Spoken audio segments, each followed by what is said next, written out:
on the Bing Yacht today with Kathleen Hall from Microsoft. So how are you finding your Cannes experience so far this year? Well, when you open anything by saying it's great to be on the yacht today and Cannes, I mean, what can you complain about, right? Yeah, you can't Thank be too sad God. faced. It's been amazing. I think I'm already excited about the awards that are being won. I think, some of the creative work that I've seen, one of the big winners so far has been the bus to Mars. Have you seen that? Where a bunch of kids get on a bus. And what I like about it's the innovation. It's the innovation and the intersection of technology and creative in how it was executed. So kids get on a bus thinking they're going on a field trip, which, as a school kid you're not excited about. And all of a sudden, based on the VR capability, they're seeing the lunar landscape of Mars. And they're blown away. And that's been winning a ton of awards. And, I think that... I just love where creative is going and what seems to be winning so far. And creative is a massive focus here in Cannes, isn't it? Yep, thank goodness. I mean, who do you think owns creative these days when you've got all these different aspects competing? God, there is no word like own anymore, right? I think it's funny, I'm old enough to say I've lived through the transition of it, when everybody was together, right? You had creative and media and what used to be not even planning, but data and insights together in one agency. And then it all disaggregated, and now it all feels like it's coming back together again, which I think is a great thing. That being said, though, we were pointing out earlier that Cannes does have that split still, I feel. Yes. That you do have, this little bridge that kind of joins the two areas. Do you think they need to work closer together, or do you think we're at a good balance at the moment? They need to, and they do. You can see it happening. It is funny because you have the kind of like all the programmatic and data kind of measurement here down the pier, and then you have a lot of the sort of, creative content and media providers down there, and then you have in the main palais is the creative. It is sort of divided, but in examples like I've had while I've been here, talking to Twitter or talking to Instagram, or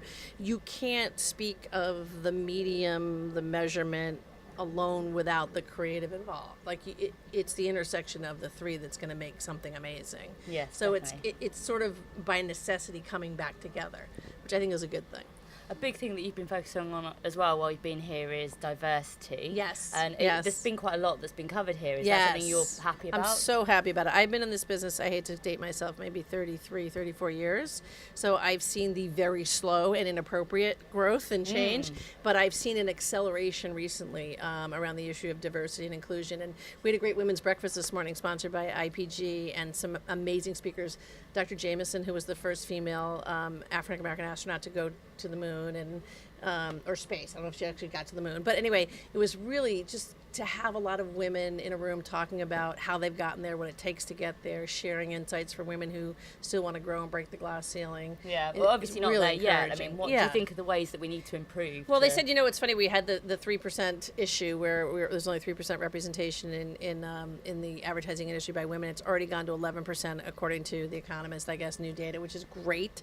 And I think you need to see that exponentially grow going forward. I think, what I'm lucky to have, being in the position I'm in as a client and as a fairly big spender and influencer, is we've seen just with our agency team in 1 year a 9% shift in diversity, but most importantly at senior levels.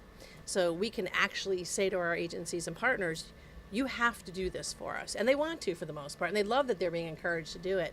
And then, when I go to a shoot and I see, a bunch of young, up-and-coming African-American, Hispanic women who are just engaged and powerful, and it's so rewarding. So we're getting there. I went to a really interesting diversity panel, actually, and I think that something that often gets forgotten is actually ageism in the industry. Yes. That's one that doesn't seem to get covered as much. Maybe I shouldn't have thrown that 33-year thing out. Is that what you're saying? Well, no, it's just that I know, I've seen this thing, obviously, that there's the diversity debate, and sometimes what you get in diversity can end up being tokenism almost, can't it? Yeah. So, but that also seemed like one of the areas to me that's left out a little bit, particularly in this industry. It's a really great point. It's a really great point, especially with the aging of the population in general. Yeah. I mean, fundamentally, our industry needs to represent the clients and customers. And we want future, trying to attract and you serve. don't want to have to leave the industry at a certain point in your career because there's nowhere to go anymore. Right, and we need to be able to reflect. It's like when they used to do car advertising without a women's perspective. You're like, and women were making the decisions on purchase. Same thing, you're right, for older people. And I feel that way sometimes. Like I am the old woman in the room sometimes. And but I think there's healthy possibility there because I think there's so much learning over time that I don't know, how do I say it, older, more mature, more experienced people can offer. Yeah. Well, I that's the see thing, that 'cause it's valued. the people you look Yeah. up to are going to be the ones that have the experience. So Right. you can't. But I think dismiss it's. them, I can also you? think it's the onus is on the more senior people who've been in the business longer is to stay current. Like Yeah. it's funny, we were just talking about this. You know, I have 20-year-old twins, if you can believe it. So Oh. whether it's music or Xbox games or the latest movies or the mom style this, the fashion. You have to stay in touch with all of that, and also Yeah. the younger people you work with. You can really you got to stay interested in it because we're culturally based, right? But at the same time, surely from a marketing advertising perspective, just people focus so much on that younger demographic, but as the population ages, you need to be working out how to target people at different stages of life Yes, as well. yes, So totally. Yeah. definitely, to me, that's something. No, it's a that I really always good point. It's a look really out good for. point. Yeah. So, what have you actually seen while you've been here then, and what stood out as trends this year? I think there's a great trend going on this year. I was a little, I shouldn't say disheartened, but maybe concerned last year around the emphasis of data and science and math and and I'm thinking, this is a creative festival. Why are we all talking about this? And I think the evolution to this year has been more focusing on the intersection of data and innovation and creativity and the potential of data to enhance creativity. It can't replace The marriage creativity. of them all together, I Yes, and I suppose. think that's very encouraging. Yeah. And I think I don't know if you saw the project, The Next Rembrandt, the fact that they used data and analysis to create what would have been Rembrandt's next painting is very telling and interesting because it's a way to use data creatively, but it also celebrates in a way like there's no replacement for humanity. So Yes. it's really interesting. I think that's my philosophy is I don't think there's any amount of great data that can do amazing creative advertising, but there's a ton of data that can inform amazing creative advertising. Something that I've seen a lot of as well is the VR side of it. That seems to be Yes, very yes. popular. I mean, what do you think is the ways that brands can use that creatively? I think the level of immersion and focus that VR offers, and therefore the level of creative opportunity, is phenomenal. I mean, people used to get excited by 3D. You're in the pool, you're feeling the Yeah. water. I mean, Breaking it's the funny. frame. I did a bunch of demos recently, and I was like a little kid. I was, sitting on the floor thinking this dinosaur is actually walking. You react, you engage, I've you actually feel. got a video of me Yeah. with a whale coming towards me doing VR, and I duck out Yeah. the way and all this stuff. You look insane. Yeah, but it's so visceral and real. So I think Yes. that ability, we always had sight, sound, and motion. Now we have emotion and maybe sense. So it's going to be really interesting, the level of engagement. My fear, though, however, again, I always think of the upside and the downside, is if I'm a little kid and I get a little VR and I watch Winnie the Pooh or Alice in Wonderland, what happened to my brain? Because when I was reading Alice in Wonderland, I created those worlds. Yeah.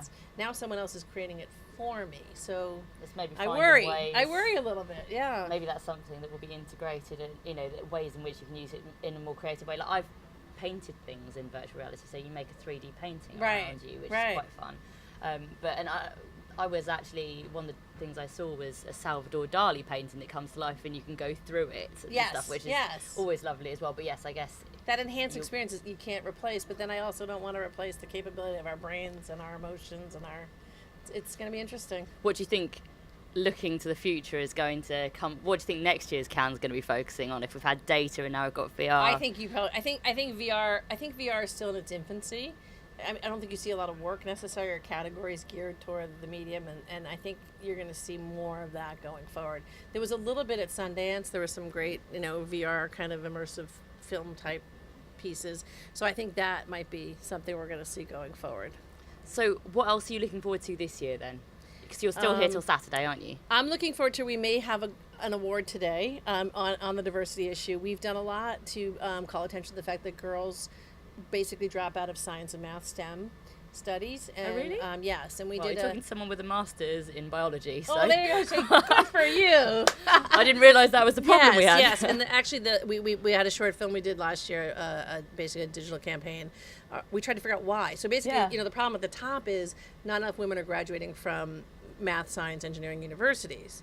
Well, that's not where the problem starts. We kind of went backwards, and what we found was somewhere around middle school, girls start to think that science isn't for cool. them. It isn't Yeah. for them. So 7 out of 10 girls love science in the primary grades, and only 2 out of 10 go on to graduate. So we're like, well, what can we do to change that? So we had girls talk on camera themselves to say, well, here's what happened. Like one of the boys told me it wasn't cool, or my friends weren't into it, but I want to do it.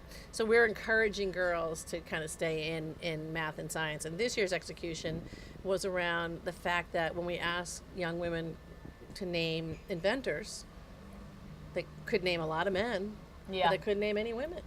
And part of it is if you don't have a role model and example to aspire to, a lot of times you don't think it's possible. So we basically then went through the litany of amazing women inventors and inventions, and then challenged Sophie and Maria and all the girls to say, you make what's next, you can do this. So so we're hoping to hear today if we're shortlisted. Well, fingers crossed. Hey, girls can do anything they want. They could be Ghostbusters now if they want to. So, that's the point, yeah. We can be scientists if we want to. Yeah. What about parties? What are you looking forward to with that? Jeez, you know what? It's getting to the point where you really pick and choose the parties because I don't wake up as easy as I used to, and I have a lot of 8 a.m.s. I think I love the intersection of the music industry and cons and creativity here. Seeing Sting last year was a highlight for me up at Hotel. I called my husband and said, you must start yoga right now. I heard Chris Martin. I didn't go last night because I had an early meeting this morning, but Chris Martin I heard was amazing. We had a great DJ last night at the Facebook party, who I think is pretty well known. I clearly am not cool enough to know, but he was very cool and well known. So I like that part of it. I've been very impressed with the music. Yeah. Like, it's not necessarily things I would pick to go and see, but it's great to be exposed to it. Yeah, and I told you I heard Tony impressive. Bennett's around. We'll have to see if that happens. That would be very cool. And then our agency did phenomenally well this year, all on their own with other clients. So we're going to have a little bash with them tonight at a nice Michelin restaurant we look forward to. So. Oh, that sounds delightful. Yeah, that'll be fun. Well, it was lovely to chat to you and enjoy the rest of camp. Thanks, and congratulations on the biology. That's awesome. A long time ago now.